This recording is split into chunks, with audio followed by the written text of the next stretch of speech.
Hi friends, welcome to our channel Madhu competitive talks. మనం ఈరోజు SSC ఎంటీఎస్లో జరిగిన 12th మేలోని ఫస్ట్ షిఫ్ట్ క్వశ్చన్స్ అనాలిసిస్ చేద్దామండి. ఫ్రెండ్స్, మీరు గమనించగలరు, ఇది ఓన్లీ అనాలిసిస్ మాత్రమే, మెమరబుల్ క్వశ్చన్స్ అనమాట. ఇవి కొన్ని యాక్యురేట్గా ఉంటుంది, కొన్ని యాక్యురేట్గా ఉండవు అనమాట. సో మీరు అర్థం చేసుకోగలరు.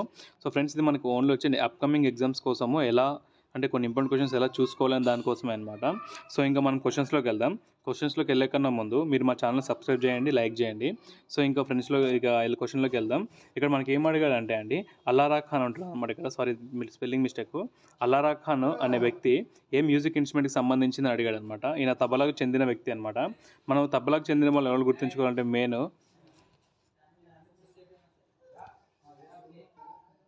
ఇక్కడ చూసుకోవాల్సింది ఏంటంటే అల్లారా ఖాన్తో పాటు మనము చూసుకోవాల్సింది జాకీర్ హుసేన్ అండి. జాకీర్ హుసేన్, ఈయనకి మనం రీసెంట్గా 2022లో పద్మవిభూషణ్ ఇచ్చాము.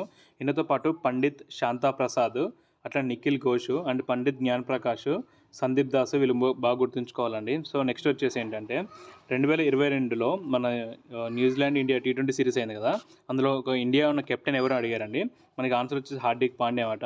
స్పోర్ట్స్ చూసుకోండి, కొద్దిగా డిఫరెంట్గా అడిగాడు అనమాట ఈ క్వశ్చన్. సో ఒకసారి చూసుకోండి, అంటే ఇది స్పోర్ట్స్ ప్లస్ కరెంట్ అఫైర్స్ రెండు కవర్ అవుతుంది అనమాట. సో నెక్స్ట్ క్వశ్చన్ వచ్చేసి ఏంటంటే కేరళలో జరుపుకునే కొత్త పండుగను ఏమంటారండి? విషు ఫెస్టివల్ అంటాం అనమాట. సో మనం ఇంకా చూసుకోవాల్సింది ఏంటి అంటే ఫెస్టివల్స్లో మనకి నార్త్ ఈస్టర్న్ స్టేట్స్ ఫెస్టివల్స్ పక్క చూసుకోండి. సో దాంతోపాటు మనకి కేరళలో జరుగుతున్న ఓనం ఉంటుంది కదా, ఓనం అనేది ఏ సీజన్లో జరుపుకుంటారు, అదే మాఘమాసం అలా ఉంటుంది కదా, అవి కూడా చూసుకోండి ఒకసారి. సో నెక్స్ట్ వచ్చేసి ఏంటంటే డప్పు డ్యాన్స్ అనేది ఏ స్టేట్కి సంబంధించిన అడిగాడంట అండి. ఆంధ్రప్రదేశ్ అనుకుంటా, ఇది ఒకసారి చూసుకోండి.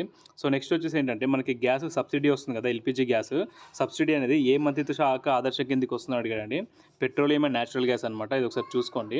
ఇది నెక్స్ట్ క్వశ్చన్ వచ్చేసి ప్రార్థనా సమాజాన్ని ఎక్కడ ప్రారంభించారు అడిగారండి. మనకి ఫస్ట్ నుంచి ప్రార్థనా సమాజం నాకు తెలిసి ఇది ఒక ఇప్పటివరకు జరిగిన ఎగ్జామ్స్లో ఒక 6 times 7 times వచ్చినట్టు ఉందన్నమాట.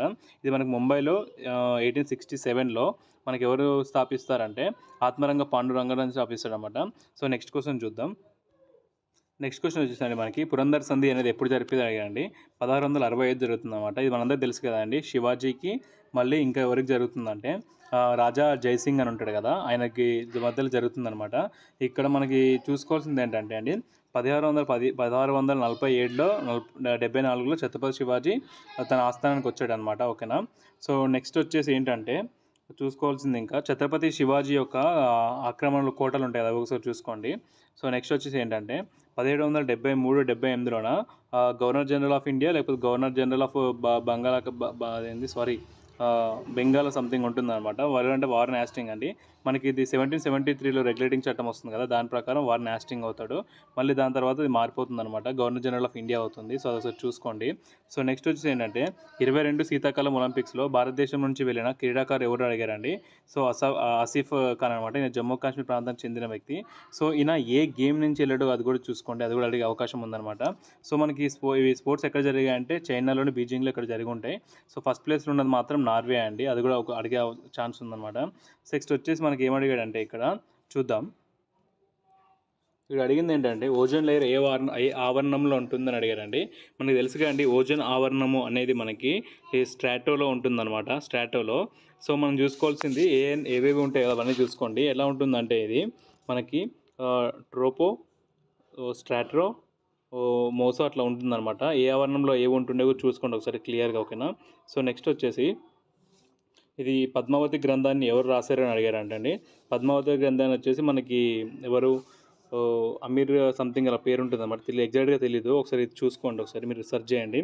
సో నెక్స్ట్ వచ్చేసి మనకి ఇక్కడ అడిగింది ఏంటంటే సుప్రీంకోర్టు ఏ ఆర్టికల్ అడిగాడండి. మనకి సుప్రీంకోర్టు వచ్చేసి తెలుసుగా అండి, మనకి ఎంత ఉంటుందంటే అంటే దాన్ని ఎట్లా చూసుకుంటే 5th పార్ట్లో ఉంటుందన్నమాట.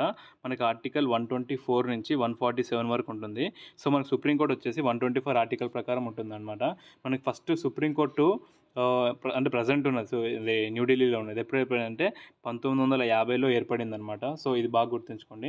సుప్రీంకోర్టు యొక్క మొట్టమొదటి ప్రధాన న్యాయమూర్తి ఎవరు అంటే హెచ్జే కానియాన్ అనమాట, ఇది గుర్తుంచుకోండి. ఓకేనా. సో నెక్స్ట్ క్వశ్చన్ వచ్చింది పాలిటీ నుంచి అండి. ఇది మనకి ఆర్టికల్ 24 లేకపోతే 24 క్లియర్గా తెలియదు అనమాట. సో మనకి ఆర్టికల్ 24 అయితే మనకి తెలుసు కదండి, ఇది మనుషుల అక్రమ రవాణాని వెట్టి చాకిరీ దాన్ని నిషేధిస్తుందన్నమాట. ఆర్టికల్ 24 ప్రకారం అయితే బాల కార్మిక నిషేధ వ్యవస్థ ఉంటుందన్నమాట. అది వస్తుందన్నమాట. సో, ఆర్టికల్ 24 ప్రకారం చూసుకోవాల్సింది ఇంకోటేంటంటే, ఎన్ని సంవత్సరాల వరకు పిల్లల్ని మన ఫ్యాక్టరీలలో పనికి పెట్టకూడదంటే 14 ఇయర్స్ వరకండి ఇది. సో, మనకిక్కడ ఇంకోటి చూసుకోవాల్సింది మీరు ఏంటి అంటే, మనకి బాల కార్మిక నిషేధ చట్టం ఉంటుంది గదా! అదొకటి. అట్లనే మళ్ళీ బాల కార్మికుల కమిషన్ ఉంటుంది గదా! ఈ బాల కార్మికుల నిషేధ చట్టం ఎప్పుడొచ్చింది? ఈ బాల కార్మికుల కమిషన్ ఎప్పుడు ఏర్పడింది? ఈ 2 కూడా చూసుకోండి ఒకసారి. ఓకేనా? నెక్స్ట్ క్వెషన్ చూద్దాం.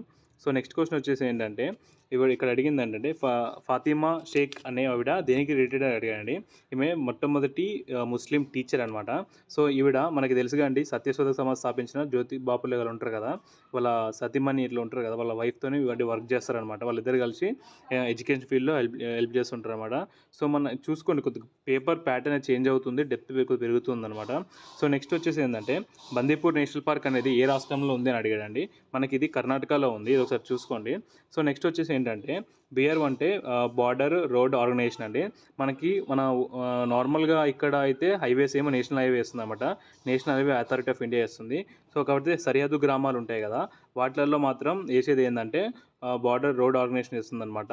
ఇది క్వెషన్ అడిగాడు. సో, నెక్స్ట్ ఏందంటే అడిగిన క్వెషన్ ఏంటంటే where is the pillar iron pillar అడిగాడనమాట. ఐరన్ పిల్లర్ ఎక్కడ ఉంది అంటే మనకు తెలుసు కదండీ ఇది ఢిల్లీలో ఉంది. సో, ఇదే అండి. ఇంకోటి ఏం అడిగాడంటే మనకి జనసాంద్రత కోసం అడిగాడనమాట. జనసాంద్రతని ఎలా కొలుస్తారు అంటే మనం ఏందంటే ఇది చదరపు కిలోమీటర్‌కి తీసుకుంటామన్నమాట. ప్రెజెంట్ ఎంత ఉందంటే 382 3 ఉంటుందన్నమాట. ఒకసారి చూసుకోండి ఇది. సో, అట్లనే ఏం చూసుకుంటారంటే మనకి స్వాతంత్రం వచ్చిన తర్వాత ఫస్ట్ జనాభా లెక్కలు చేస్తాం కదా! ఆ టైంలో జనసాంద్రత ఎంత ఉందో అది కూడా చూసుకోండి ఒకసారి.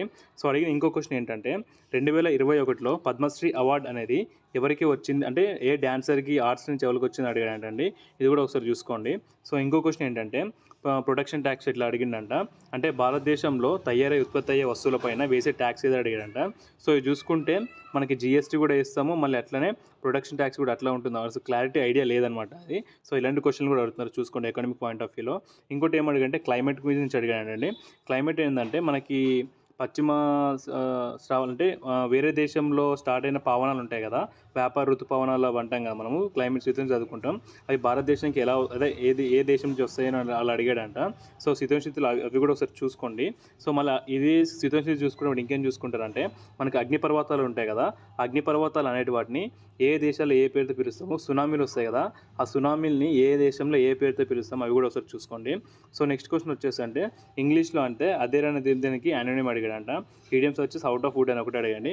సో, ఓవరాల్‌గా అయితే ఇదే అండి ఫ్రెండ్స్. మనకి ఇంకా నెక్స్ట్ షిఫ్ట్ ట్రై చేస్తాను అనాలిసిస్ ఇవ్వడానికి. సో, ఫ్రెండ్స్ మీకు ఈ ఛానల్ నచ్చినట్లయితే లైక్ చేయండి, సబ్స్క్రైబ్ చేయండి, షేర్ చేయండి. Thanks for watching.